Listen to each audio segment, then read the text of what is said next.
Hi, everyone. Welcome to the Aerocene project, Return to the Sun and Wind.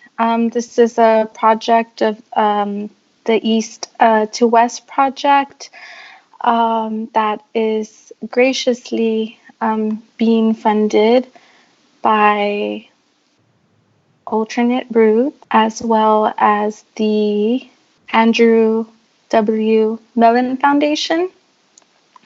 Thank you, everyone, for taking the time to be online with us, be connected, and for supporting the work of your artists, media makers, movers, and shakers. My name is Fabiola Torralba, and I am introducing this workshop. Going to give you just a couple of pointers about what we are experimenting with today. First of all, I recognize that I am speaking in English and that not everybody communicates in English. We hope to be able to offer a translated version of this recording after the live stream is completed. We are currently communicating through the Facebook Aerocene Project Return to the Sun and Wind page. So if you have any comments or questions throughout this process, please post under the discussion board. Okay, so just to tell you a little bit about who I am, my name is Fabiola Ochoa Torralba. I was born in Acapulco, Guerrero, and I was raised in San Antonio, Texas, also known as Yanaguana. I am a dance maker. I'm an art maker, a teacher, a facilitator that comes with a background in cultural organizing, grassroots political activism, and that really works at the intersection of arts and engagement. I think I'm always asking myself, how can dance, performance, how can arts be applicable to real people's lives and experiences, and how can we use them as a way to create platforms that facilitate engagement, dialogue, consciousness raising through a social justice lens. So thank you so much for embarking on this experiment with us. So the East to West project is an initiative that I hope will continue into the future past this year. So far, what we have planned as part of the program is a 6-month presenter series.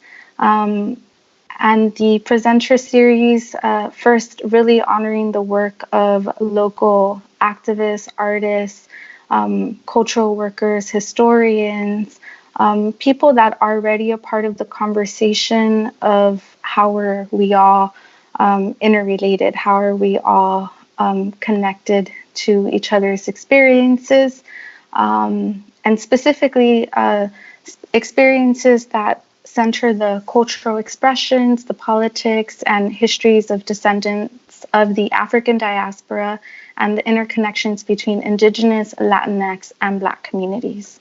The purpose of this initiative is to facilitate opportunities for critical engagement that foster cross-cultural awareness, social political analysis, and solidarity movement building. The public and any participants are invited in a discourse that hopefully will broaden any notions of race, ethnicity, identity that we may have, bring with us, that have been imposed onto us in a monthly series of workshops, lectures, film screenings, and performances. This year's programming will feature, again, artists from San Antonio, Texas, historians, cultural workers who explore Black presence in space, as we will learn about today, African American Community Archives, Transcontinental Experiences of Blackness, Black and Brown Displacement, Afro-Mexican Feminist Praxis, and Theories of Established Power. All very, very big, heavy words. Just to give you a little bit about what propelled me to this initiative, as I said earlier, I was born in Guerrero, Mexico. Guerrero, Mexico is one of two states that make up what is known as La Costa Chica. And La Costa Chica is a region that is known as one of the major Afro-Mexican communities, hubs, hotspots in Mexico. Afro Mexico right now in Movimiento are currently fighting for the recognition of their history, their culture, their identity, their racial experiences. So one thing that we can celebrate at this moment is that in Mexico, people can now self-identify as Afro-descendant, Afro-Mexicano, negro, negra, etc. And that is a step towards not just recognizing the identities, histories, cultures of Afro-Mexicans, but also their needs as a community that has been historically marginalized and that continues to experience the effects of what it is to be Black, what it is to live on the coast, what it is to also be of mixed race or mixed descendancies, or to be of a community who is not acknowledged or recognized. And we're in a very critical and also moment of possibility because they are in the public view right now.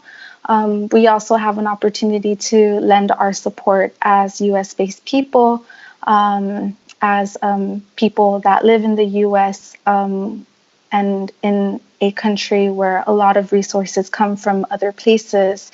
It's one of my desires to encourage solidarity movement building with Afro Mexico, specifically of La Costa Chica, and to acknowledge our role in the displacement of other communities, Black, Indigenous, Afro-descendant, mixed race, all of these words, right? So I'm constantly asking myself, who sits on the margins?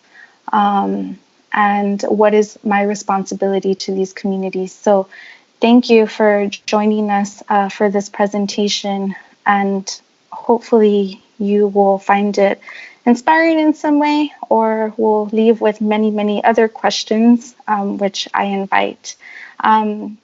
So our presenter today is Crystal Paul, and Crystal Paul is an artist and an aspiring engineer who uses technological knowledge to take up space in an academic and professional environment that marginalizes and dismisses her as a queer person of color. The Aerocene project Return to the Sun and Wind workshop will encourage participants to think like engineers and transform an everyday item into a dynamic, functional hot air balloon. Through manipulation of leftover plastic grocery bags, we will draw awareness to the contamination of the environment and how this compounds on marginalized communities already suffering the effects of climate change. The goal is to acknowledge our consumption and the invisibility of those who are impacted by our waste, including coastal and island communities. So we're going to call Crystal Paul onto the screen, and if you are sitting in your chairs or sitting with your loved ones, you can do like a jazz hand high fives, or you can just clap, or you can send us some hearts. Let us know that you are present with us. Thank you so much, Fabiola. Like she said, I am an artist and an aspiring engineer. A few years ago, I did get my bachelor's of fine arts, and I worked in the arts industry for about 8 years, and I truly loved it. I thought it was exciting and just really beautiful to be on the cutting edge of working with artists that are just making something new every single day. And I had an amazing time. But the times changed, and I had to change with it, and I needed to become the primary breadwinner for my family, and the organization I was working with was a nonprofit, and that made it difficult for me to establish that, so I went back to school. The plan was to get my associates and duck, because I appreciate academia for what it is, but it's not my home. It's not my favorite thing to do. And I did choose something that I felt was sort of an innate skill set with technology, and I wanted to work in that and kind of go with the flow in that instance. It's funny how plans change. So the first inkling that I had that my plans would change was when I heard about a program called NCAUSE. And this is called National Community College Aerospace Scholars. It's a 2-month online program, and it culminates with this big project where you spend 1 week in person at one of the NASA facilities. And this was exciting. I mean, I had just started going back to school, and as an artist, space was something I always appreciated and loved, but I was no artist like Trevor Paglin or something that was making space-based artwork. It was something that I appreciated from afar. And I actually participated in this program. I only needed 6 credits of science, so I was very, very new. And as soon as I got to the NASA Center, it was so inviting. It was beyond what I imagined. I had no idea that I could find an institution like this that said they wanted me. It's not that they want students or they want people of color. They said that they wanted me specifically. And so that really motivated me. That fall, I decided to go ahead and look at the NASA internship opportunities for a full internship. And I found a unicorn. I saw a program that was looking for someone that did have the tech know-how, but they also wanted someone with an art sensibility. And I'm like, that's exactly me.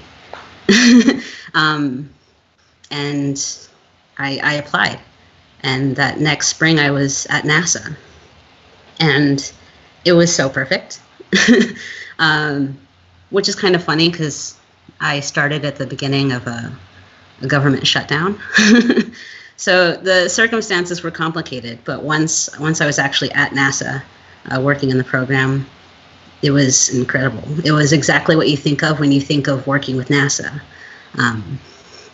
Just having meetings with people who have regions of space named after them. And the program that I was working with was called SOFIA, which is an acronym. Stands for the Stratospheric Observatory for Infrared Astronomy. And it's essentially a telescope on a plane. And my group of interns were the first to ever ride on SOFIA. So I actually touched the stratosphere. I'm basically an astronaut, y'all. Just kidding. But these circumstances really gave me this incredible perspective. And let me talk about that too. So NASA was founded in 1958, and all of the research, all of the exploration, everything that they've discovered, liquid water in space, oxygen, finding all of that together and supporting an active biosphere that promotes all kinds of life is so rare and so precious. And that's something that was really special to me to come away with. And that's really kind of what I view the world through now. Like, that's a lens that has changed what I see and think of. And when Fabiola introduced me to the Aerocene project, I knew that this was a like-minded kind of perspective. And we can go ahead and play that video. Dear Sun, spiders, earth, air, cosmic webs, mountains, vicuñas, clouds, and bacteria. Humans have always dreamed of flying, but today this dream has become a nightmare.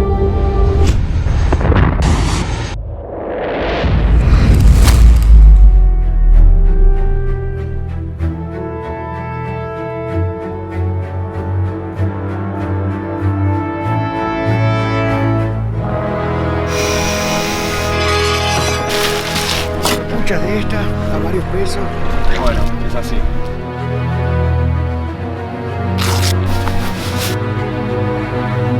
Okay, I'm gonna pull it, around.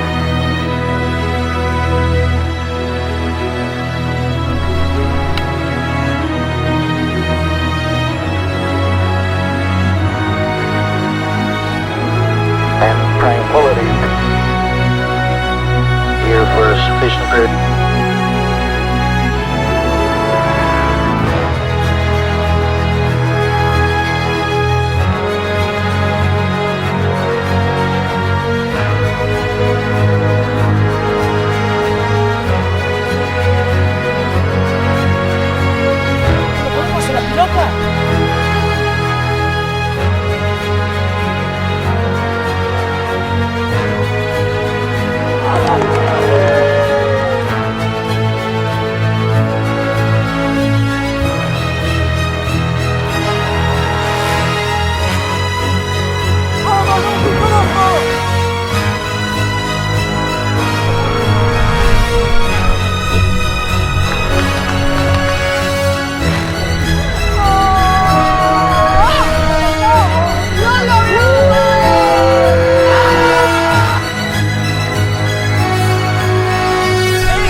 The Aerocene project inspires people all over the world to interrupt their regular day-to-day and think about their impact on the environment while reducing pollution and returning to nature.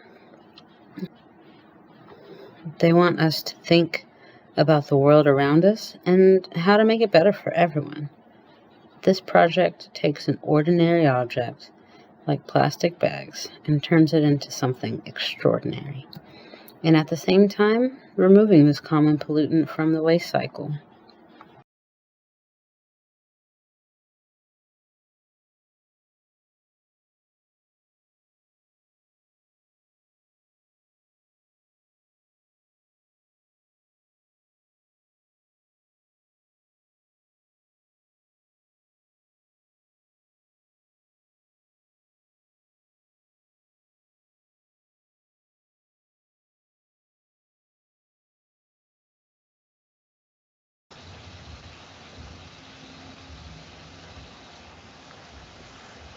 Okay, so I'm not used to my big old head being on screen. Like I mentioned, I am an engineering student, and this past semester I worked on a project that researched really these alternative fuels, and I was a bit used to kind of these other ways of thinking, like understanding the cost of carbon emissions and the difficulty of these new systems, and how to connect a fuel cell to a vehicle, or how to access alternative fuels like hydrogen, and even the cost of like the mining for lithium batteries. But I really appreciated Aerocene's collaborative effort on promoting environmental awareness on a global scale. And like I felt when I was touching the stratosphere last year, that this is our one planet, and this is what we've got. So overall, I want to start with a quote, I guess. The journey of 1,000 miles begins with one step by Lao Tzu. And my first step on this journey to change global climate is working with the Aerocene project and to remove bags from the waste cycle. And I have a few stats. I know y'all don't want to lecture, and I'm definitely not a professor. I don't want to lecture to you. But just to really start with a baseline of what we all know. So bags were introduced in supermarkets in 1977. And that was only 40 years ago, and there are 4 trillion bags used worldwide. And in the States, that's 14 billion bags. And since this is a plastic product, of course, this has an oil cost. So that's 12 million barrels of oil. And when you think about oil and natural gas and coal and relying so heavily on these fossil fuels, you know that we're creating so much more of a dependence on carbon dioxide from these fossil fuels, from forestry, and even with agriculture, we're releasing methane and nitrous oxide, and these greenhouse gases are completely trapping heat in our atmosphere. It's like thickening the Earth's blanket, and we're just constantly warming up. Almost every year in the past 10 years has been the hottest year on record, and it's just not sustainable. And a lot of these gases, they once they're in the atmosphere, they stay there for thousands of years. I don't know if you've ever been to Mexico City or LA or some of the more industrial areas of China where they have that really horrible smog. That's a concentration of those greenhouse gases, but they eventually disperse evenly around the entire globe. And this is something that we need to address. And on top of the fossil fuel costs, plastic bags have another problem. They take, almost as long to break down. And in the meantime, they break into smaller pieces called microplastics. And I'm sure most of you guys have heard about how dangerous that is in our environment. Over 100,000 marine animal deaths every year. If you were to take a square mile of the ocean and set it out, there'd be 46,000 pieces of plastic in it. And this is what we need to prevent. It's not sustainable, and it's not healing our world, it's hurting it. So let's break it down. Let's bring it home. And you're probably thinking, what can I do about it? And you're right. I mean, there's not anything one person can do alone to combat this. But like I said, it takes one step. And if we all make one step collectively, that's what changes everything. So back in 2016, 195 nations, including the US, signed the Paris Agreement, which was going to address our global average temperatures and commit to reducing our greenhouse emissions and dropping our average global temperature to 2 degrees below the pre-industrial limit, 2 degrees Celsius, excuse me. And our current administration did withdraw in 2017, but luckily our mayor, Ron Nierenberg, joined in with the American Cities Climate Challenge and developed the Climate Action and Adaptation Plan in 2019. And so that particular plan focuses a lot on reduction. So one of the number one ways of energy usage and consumption in San Antonio is building energy. Think about it. Like today is a pretty temperate day. Do you still have your air conditioner on? Do you still, even if it's not running, is the power still used on it? you could open windows and let the air breeze through instead. And so one of the options for the city was also to address that, to really focus on improving and adapting city buildings and buildings all over the city, including city buildings. Another option was to invest into renewable energy instead of fossil fuels that release so many pollutants. And then the third option was decreasing individual vehicle use. So improving our transit options and creating options that, like electronic buses that don't rely on natural gas or gasoline. So another way for you guys to reduce your personal energy consumption would be to really reduce your driving. Think about the coronavirus right now. A lot of you may have gone on a bike ride instead of driven somewhere just to get out a little bit longer. Maybe you can incorporate a ride your bike to work day, or take the public transit to the grocery store instead of driving your own vehicle. Or if no one's home, you can turn your air conditioner up a few degrees and turn it back down to a comfortable level when someone's present in the house, just to decrease that energy consumption. Another step you can take is by recycling. Our San Antonio waste management is really impressive. And on your blue bin, they already list what you can put in your bin. You can recycle glass, paper, plastic products in San Antonio, and that's fantastic. And on top of that, there's a lot of options in town. One of my favorite restaurants on the St. Mary's Strip, La Botanica, offers sorted waste options. So I can compost my waste paper products and recycle my aluminum. So maybe you can talk to your favorite haunts on the Strip or your favorite restaurants you go to see what they're doing to contribute, because it takes all of us.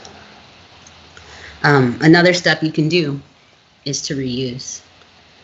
I really like to use my to-go mug. I make coffee almost every day. I need it to live. And I don't want to buy a paper cup every single day. So I always have my to-go carry, and I have reusable bags for my sandwiches. It's like a plastic-lined sandwich bag, plastic-lined fabric sandwich bag that you just wash and you can reuse it. And what we're all here for today, I mean, the plastic bags at the grocery store, you can reuse those. I have pets, so a lot of times if I don't bring my reusable bags, I try and take those and reuse it for my pet waste, so I can not create more waste out of that. And states like California, or even here in Mexico, nearby, and in China, they have a complete plastic bag ban. So they're reusing their old plastic bags. They're coming up with new plastic bags. They're coming up with alternative ways to really conserve. And it's just these small steps that are easy to introduce, that don't take a lot of work, don't take extra effort. And that's how you make these big differences. So, speaking of using bags, let's go ahead and do a demo of how to contribute to the Aerocene project. So maybe you can do this with me, or there's actually in the event page for the East to West Aerocene project, there's a flyer for this. So I'm going to go ahead and do this demo. All right. So you start with cutting off the arms of this bag. Super simple. And I like to hold on to them just in case. Sometimes the bag will have a small hole in it or something that I want to patch up. And so you go along the sides and just cut all the way down.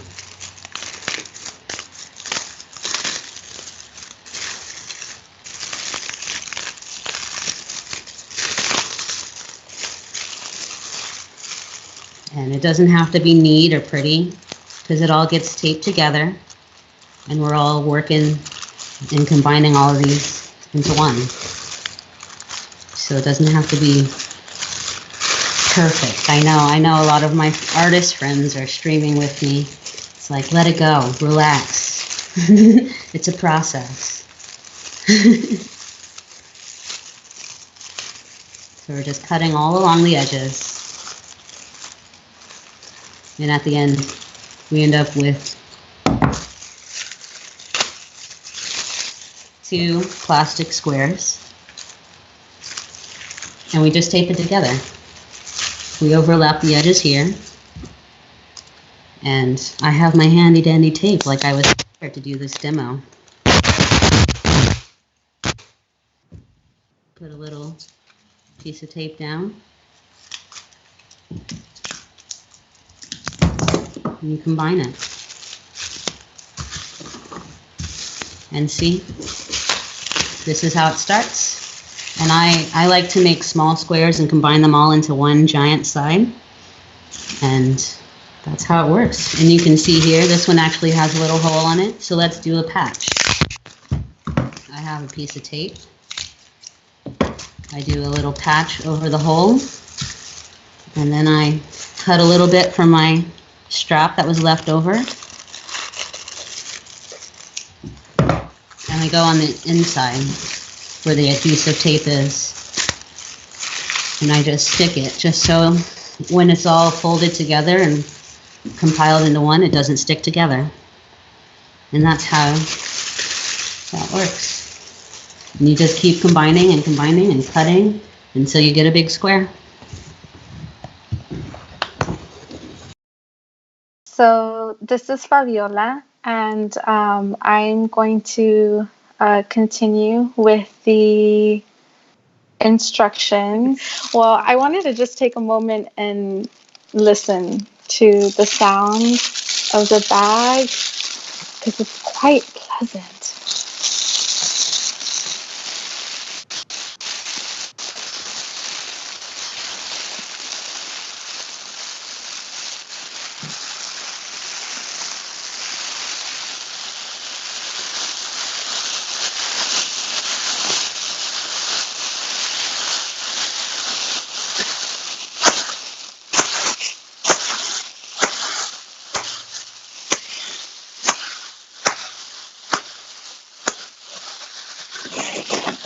Okay, calming down. So I like hearing elders talk about their stories, and one of the stories that I always remember is the sound of rain falling on tin roofs. And it's kind of rainy outside right now in San Antonio, Yanaguana. I'm not sure what the climate looks like where you are listening in from. But I really appreciate just the sound of these bags. And maybe this is something we can continue to play with.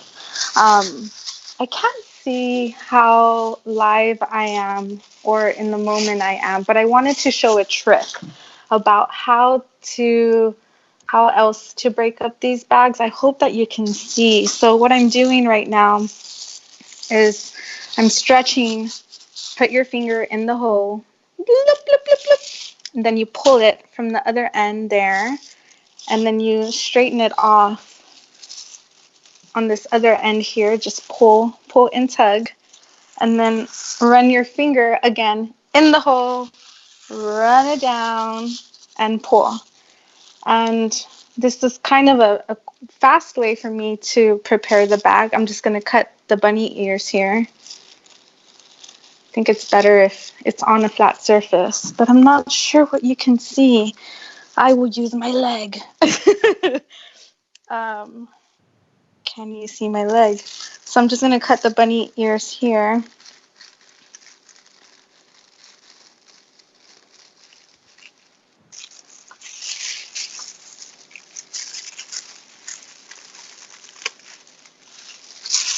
And then I'm going to cut the seam, which kind of seems like really it's already, together. Why would you cut what's holding it together? But watch this. You cut this seam and run it all the way through. And these pieces can be reused. I don't know, Ama. Well, this one broke, but we can tape it or glue it. Like if it could be a rope or something. So save those pieces. And then when you open it up, like it's one full kind of set. So that's just another trick for cutting the bags. So putting this away. And I'm going to show you how I use the iron to seam these babies together. So I'm going to lift. I'm watching myself live on Facebook live stream, and I'm about 20 seconds behind myself. I can see my past. Trippy. So what you do to glue these together is you take one end of a bag like this, and then you put another end of a bag right over it like this. And of course I'm doing this all on a flat surface, but for the sake of you being able to see what's going on here, just make a small lip like so. And you can see through the bag and see how much of a lip you have. This is maybe about 1/2 inch. It can go smaller. I'm a little bit, I don't think the width of the lip matters, but I think maybe 3/4 to 1/2 inch is good. So you get a sense of how to overlap that. So the step before this is that you actually have to have paper on the bottom or on the top. And on the top, I'm sorry. So here I have a piece of wax paper. You can use tissue paper. And I've already ironed this one down. I wanted you to see what it looks like when I pull it apart. So this is a piece of wax paper on top and a piece of wax paper on the bottom. Lots of paper, lots of plastic. Maybe we just like the sound. That's okay too. Nice. You're going to grab your iron. Any iron will do. I'm using just a regular $10 iron. I've had it for many years. And I have it on the nylon setting. So I recommend not going any higher than the nylon setting, because what happens when you try to iron these pieces together is that the heat like frizzles the plastic and makes it disappear. I don't know the science of it, I'm sorry, but the heat makes the plastic disappear. And so if you have it on too high, then you lose your material. So let me see if I can put this on the table here. Here we go, maneuvering with technology. Here it is, on the table, flat surface. Do not burn my headset. Iron over. Over, just like so. And you want to, I think, give yourself 10 seconds of a press. So 10 seconds, very slow. 10, 9, 8, 7, 6, 5, 4, 3, 2, 1. So wherever the heat is, that's what it's going to grab onto. So the tricky thing about this part is trying to channel the heat to only the part that you want to be glued, because everything else will be affected by the heat. This is definitely something that takes a little bit of time. I like it because it doesn't require using as much tape. But if you don't want to move as slow, or you don't have an iron, or you don't have electricity, which might be the reality for many of us, and is the reality for many people currently, that might not be an option. There is a suggestion on the Aerocene page to use a magnifying glass. I have not gotten that adventurous, but it is an option. And why not? Some of us have all of the time in the world. And I never got to play with the magnifying glass when I was a kid. I would appreciate that exercise even now. So if you have kiddos, why not? Take the time, because they can. So I want to show you what it's like to pull these apart, because it's best after you iron it to give it a little bit of time to cool down and then pull the pieces apart. Because if you do it while it's still warm, well, they're still warm. They're still learning how to separate.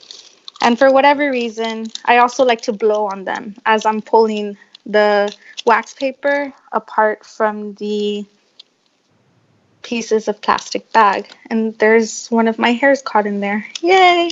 So here we go, blowing.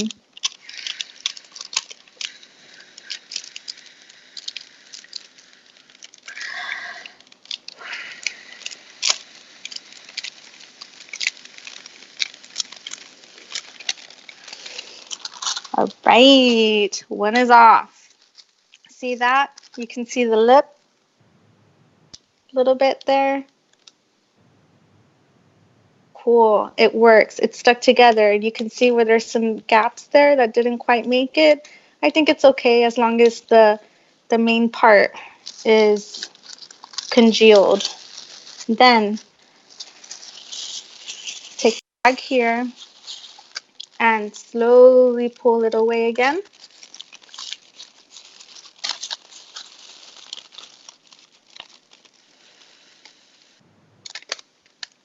And it's tricky because, again, all heat, right, affects all parts of the bag. And so what I've found with this process is that you might actually tear the bag as you are gluing it.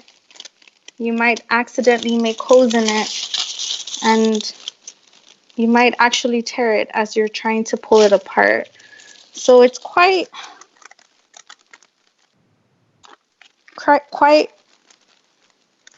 a process in that you really have to hone in on some details.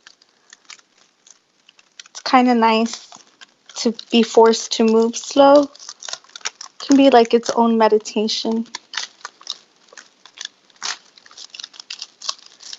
So it's got some nice texture here that is probably not good for our bag, our giant balloon that we are aiming to build. So you can see these holes, right? These are the holes that occur usually because you've got the iron on too long, it's too hot, or you've got it on over the plastic for too long, or you're putting too much pressure in conjunction with the movement of your arm gliding over it, if you choose to glide. So it's a process. I'm going to bring it in closer so you can see it a little bit better, maybe, hopefully. Okay, so this is a long piece that I've started to put together, and I don't know, maybe you can play with it if you get frustrated with yourself. Here's the first baby that I made, and it's a little bit cleaner, but again, you can see along the sides of that overlap there that there's a little bit of sacrifice in that. There's some holes, and for the making of a balloon, we do not want hose. So, well, what do you do with these holes? Do you fill them up with tape? Do you use nail polish? Dancers that wear tights use nail polish to keep their hose from running. So that's an option. So thinking about how to reuse, but using less energy, not using more supplies, it's a difficult question, but I appreciate, thinking about it. This one right here is a piece that I patched up. So there's the merging, right, of two pieces, and you see not so much of a straight line, a little winded, and then you see these like other areas where I've literally like taken a piece of plastic from the scraps and have just used the iron to kind of glue these holes or fill these holes in. So, interesting. Very interested in seeing like what else can be done with these bags. So these are the three pieces. And of course, what you are left with are more pieces. We've got to figure out what to do with. So I appreciate this because it shows you, all that is involved in the handling, in the making, and the repurposing, and also, nothing ever goes away. My father describes himself as a garbiologist. He did for many, many years worked for a private trash company that would basically go around and pick up the giant dumpsters where we put all of our food waste and trash, and mostly for businesses and such. And a couple of times he took me out with him to go to a landfill. And so I, was raised very early on with the image of landfill and having a clear understanding that our trash goes into these piles. What I had told myself as a little girl is that, or what I had imagined like would happen is that this trash would disintegrate and that the trash would go away after being underneath the ground for many, many years. And it wasn't actually until recently, maybe about 10 years ago, that I realized that the trash never goes away. And so it never goes away. And so now, even more with that realization, I think about all of the little pieces, the minute pieces that we maybe think aren't a big deal. We just flick it off our hands. Think about those piles of garbage, and also having traveled through the Costa Chica, Guerrero, and Oaxaca, seeing that there are less resources in those regions where there is trash services available. So folks will usually burn their trash, or they will leave it in a pile. They will create their own piles. And so walking through the land, you see piles of trash and piles of trash and piles of trash. And it's not because people don't care. It's because they don't have the services to remove or to contain, find new things to do with them. So it never goes away. And our trash in the U.S. is definitely being exported to other countries like Mexico. So with more attention, I hope that we can think about what to do with all of these pieces and scraps. All right. And please continue just to type your questions for Crystal and Fabiola as we continue talking.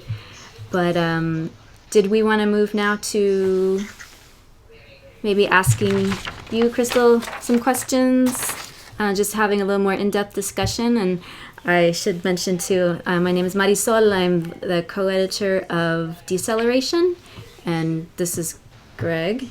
Harmon, who's also co-editor of Deceleration, and he's also... And we have all the toilet paper, so I don't know if we can build with that or not, but that's what's behind this. Oh, that's what it is. Okay.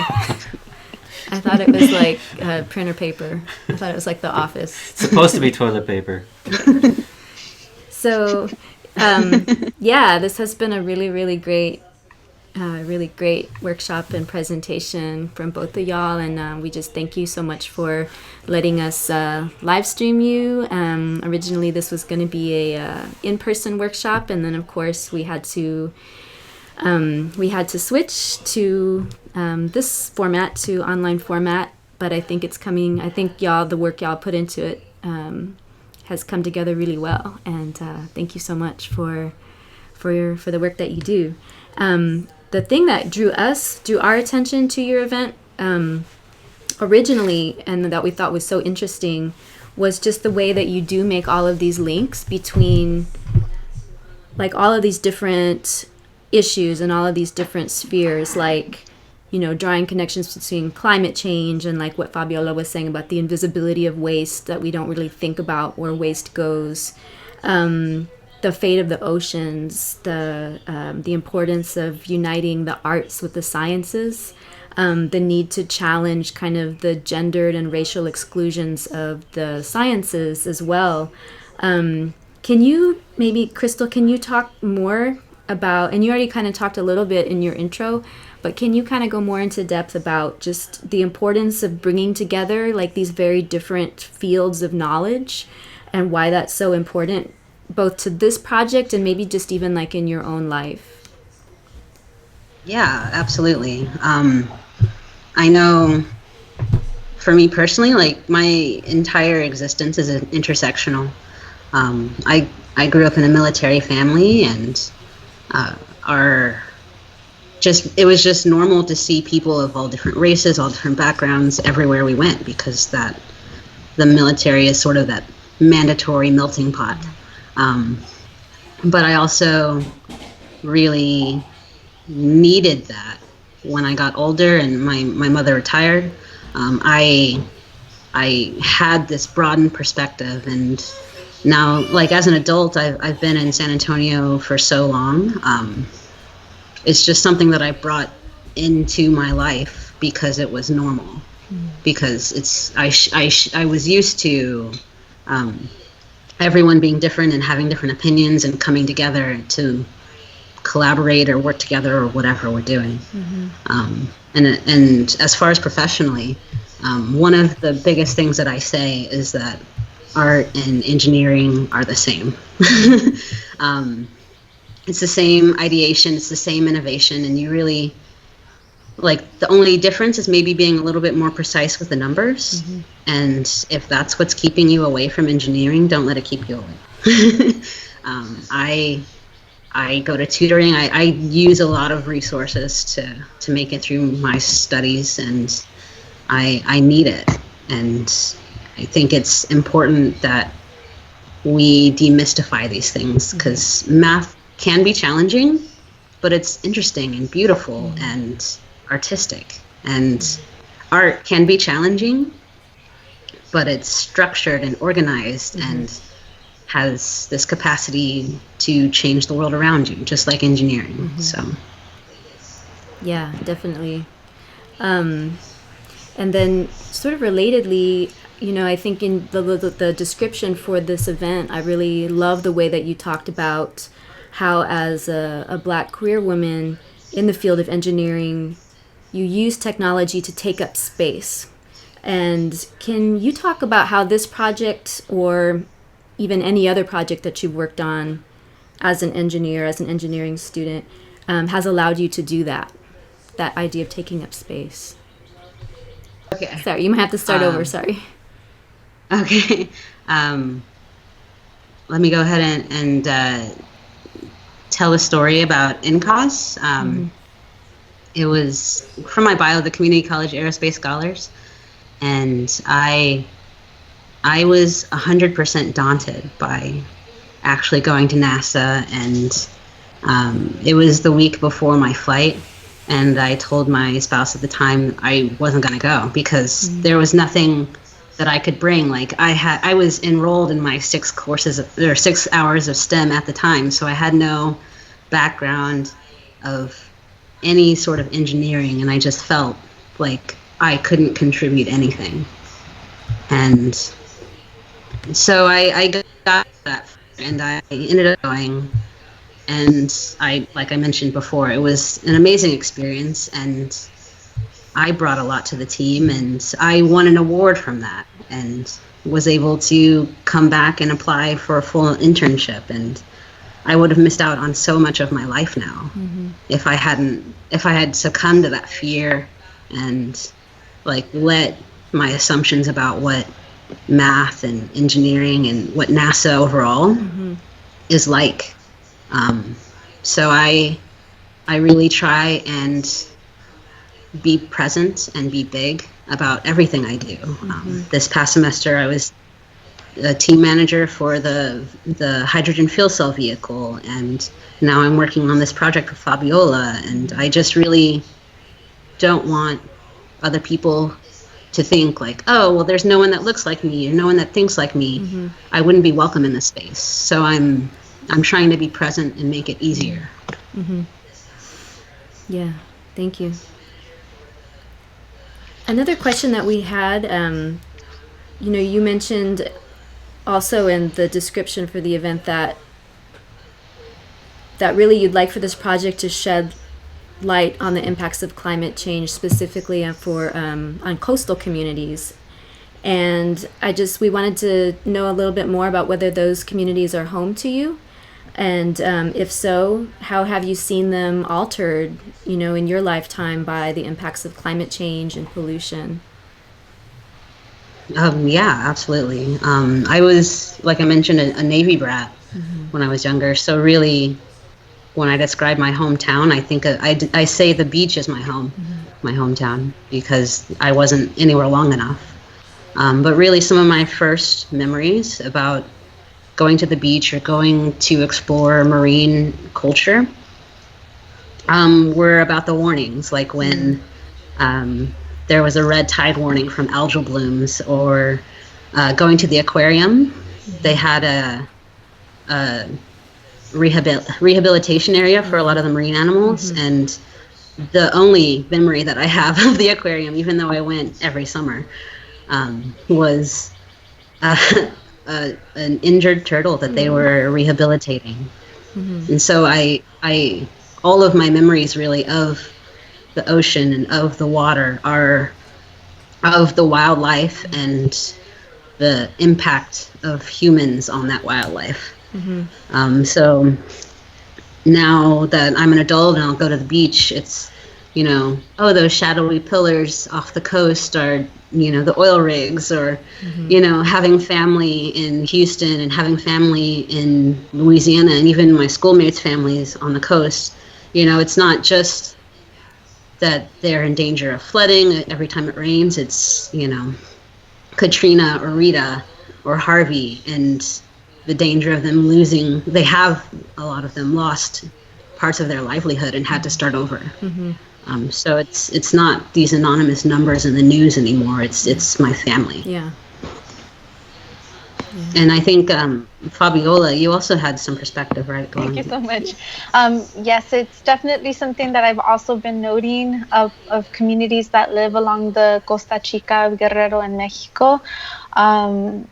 These are communities that, aside from lacking basic infrastructure, such as sewage systems, roads, some electricity, some still clean water that can be obtained from a faucet. These are also communities that live along the coast, and so we're talking about waters, that are known, to kill, are strong enough to kill babies, young people, individuals who don't have swimming skills, and also waters that take down people's homes, every several years. And as climate change continues to impact these coastal communities, we see those impacts of these waters intensifying more and more and more. And I think something to note about these communities is that not only are they dealing with the environmental consequences of our consumption, but they're also dealing with racism because many people that live along these margins, along these coasts, are descendants of the Black diaspora, or they're mixed race peoples that maybe have a harder time accessing jobs, accessing education, or who have languages that is not a part of the dominant language structure. So all of those issues intersect with how they are able to exist in their land, and how they're able to seek other opportunities to secure a future for themselves and their families. And I know that that is also the case for many other communities in the Caribbean.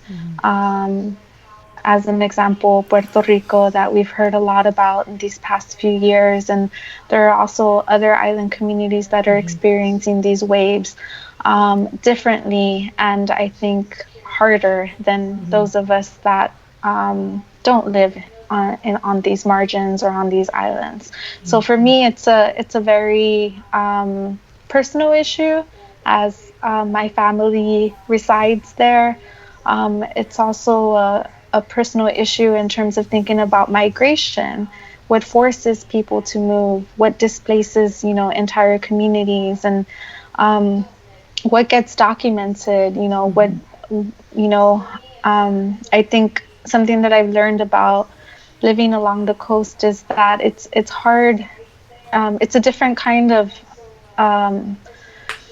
different experience in that in the U.S., for example, a lot of what gives you credit, for example, is documentation and writing.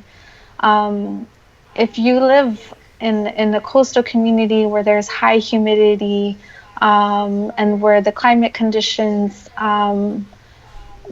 are not contained in the same way that we experience them in the US, in that, when you walk into your home, if you have a home or an apartment, you close the door and there's this automatic obstruction of air and bugs and all of what we share space with. But when you're living along the coast, where there's water, winds, waves, lots of bugs, things like photographs disintegrate, things like paper, documents, legal documents, are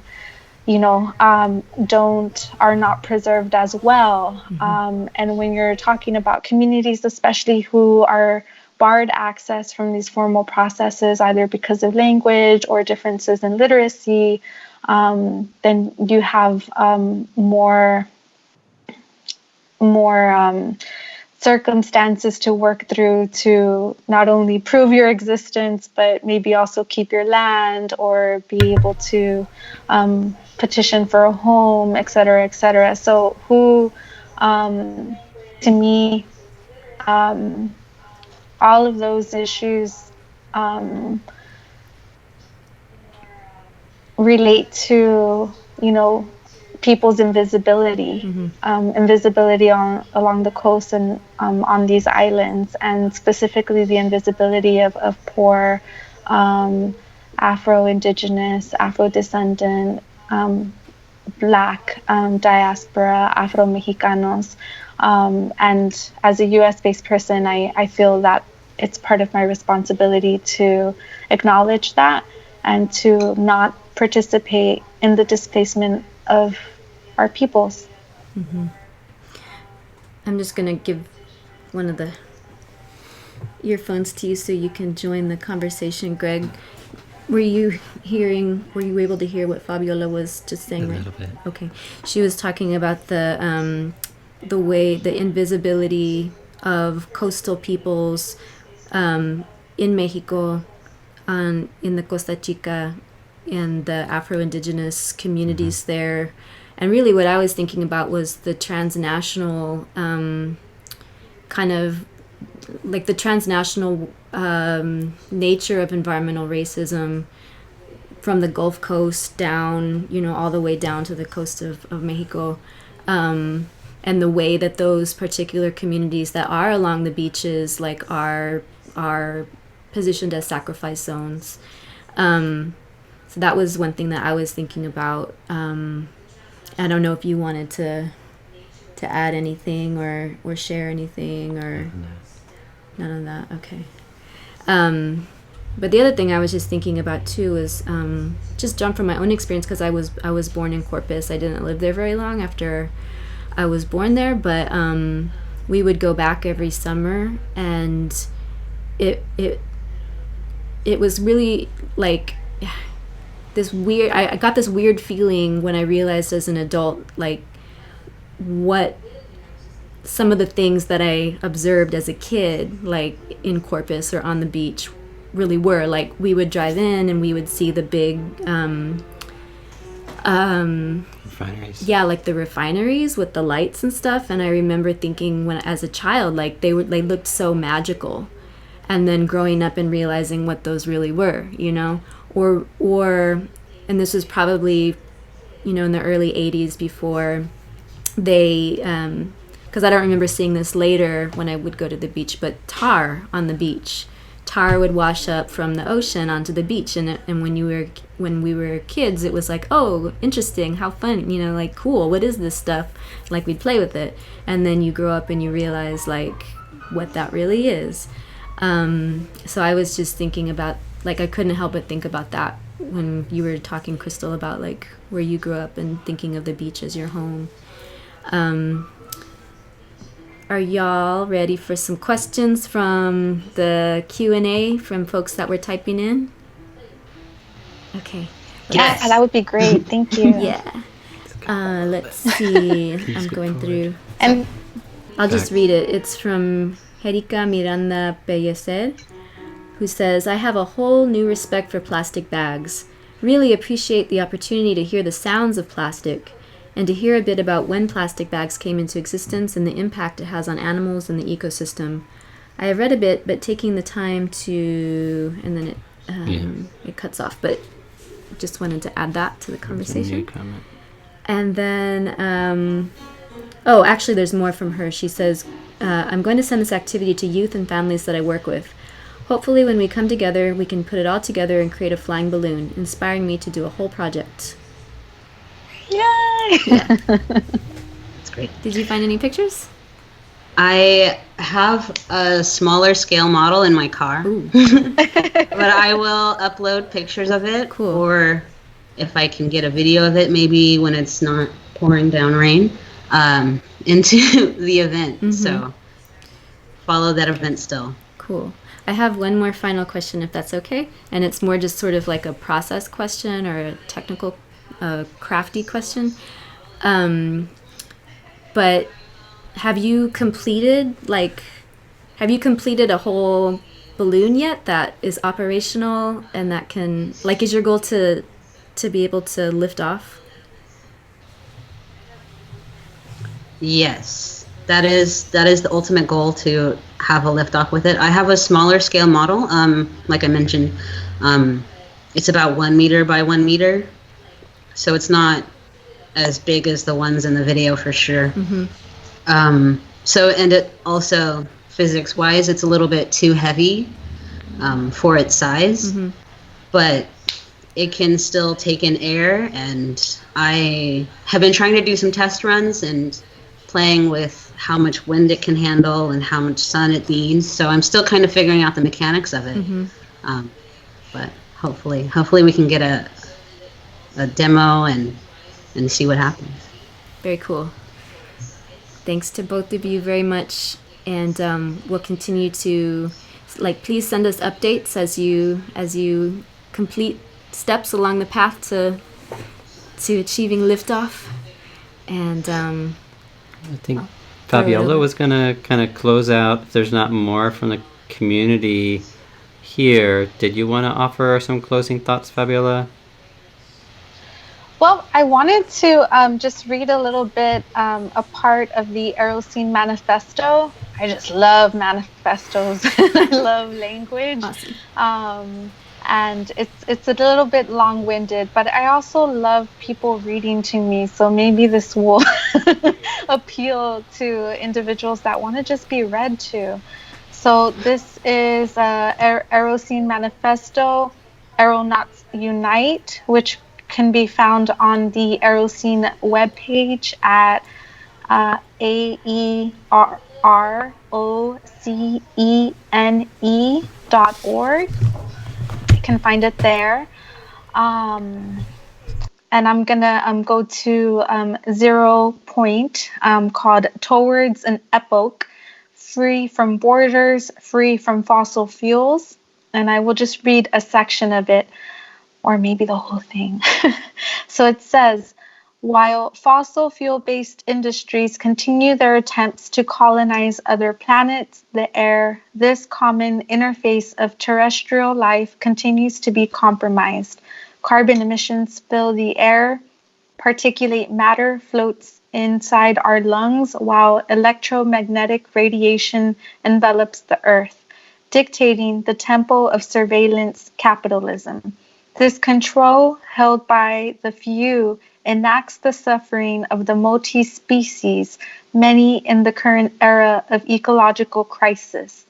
A different epoch is needed, one which radically upturns fossil narratives of materiality and re-examines the inscribed notions of property and properties, human and inhuman, of production and subjection. How would breathing feel in a post-fossil fuel era? How can we challenge the dominance of dispossessing geopolitical forces and overcome the extractive approach to Earth and the wealth of life it provides for? Together, we call for this new epoch, which has been named Aerocene. I just want to say you guys are amazing, and this is um, um, uh, just getting to know Crystal just remotely, and we wanted to do this. Marisol and myself wanted to do this, just reading about what the presentation was going to be. We're pretty excited, and we were going to come out there, and then obviously life has changed, right? Life is suddenly very, very different, and I think people we've been talking about and expecting these kinds of major shocks, across economic, social, political systems. And here is one. It may not be the one that was top of mind for me or for some other folks, but what we're seeing through this is it uncovers it takes the mask off of all the failings of our current system that many of us, probably most of us on this call, on this broadcast, we're aware of. And so what we'd hope to do with deceleration, and why we wanted to move this forward and create this space, is part of our way of trying to ensure that the community and the movement continues pushing forward, in spite of the fact we've been sent back into our homes, right? And the political operatives continue to function without us, if we allow them to. And so the more we can come into the spaces that we can come together and share this kind of visions, plastic or no, I think the undergirding, what I'm hearing described, what Crystal and Fabiola are describing, is a kind of revolutionary turn on its head. We haven't talked really as much about just the anti-nationalist, anti-colonial framework that the movement. I went to the website earlier today for the first time, and it's incredible. And so I just want to say, in the future, going in the days ahead, we're going to be doing more of these kinds of broadcasts, and I hope y'all will join us again. I hope others that are listening, and maybe you are planning to do some actions and planning to bring people together in a physical space. Give us a note, drop us a note about that, and we can do more together. I'm looking forward to collaborating more. See you guys soon. Yes. And stay connected. Share this project with your family, with your friends, with your neighbors. This is something that you can do at home. It's accessible, and let us know how it's going. Send us some messages, some pictures on Facebook, and please give us any suggestions. There's a lot of people that aren't able to access this live stream, we do intend on figuring out how to reach, stay connected, and fly. Save the date to assemble the giant self-loading balloon, Saturday, May 30th, 2020, from 10 a.m. to 12 p.m. at Lockwood Park, located at 801 North Olive Street, San Antonio, Texas 78202. The East to West Project can be found on Facebook. Send us a message at east.west.210@gmail.com. Sponsorship by Alternate Routes and the Andrew W. Mellon Foundation. Special support from Deceleration. Follow them at deceleration.news. Make a donation to the East to West Project at Venmo under Fabiola-Torralba or at PayPal under dance.community.engagement. The Aerocene Project Return to the Sun and Wind with Crystal Paul, presenter, Greg Harmon, producer, Marisol Cortez, journalist, Fabiola Torralba, director. Music by Carolyn Dub with Face the Sun, Young Parks with Mars, Mackay Deep with Fly. Stay tuned for upcoming East to West Project events. Let's fly!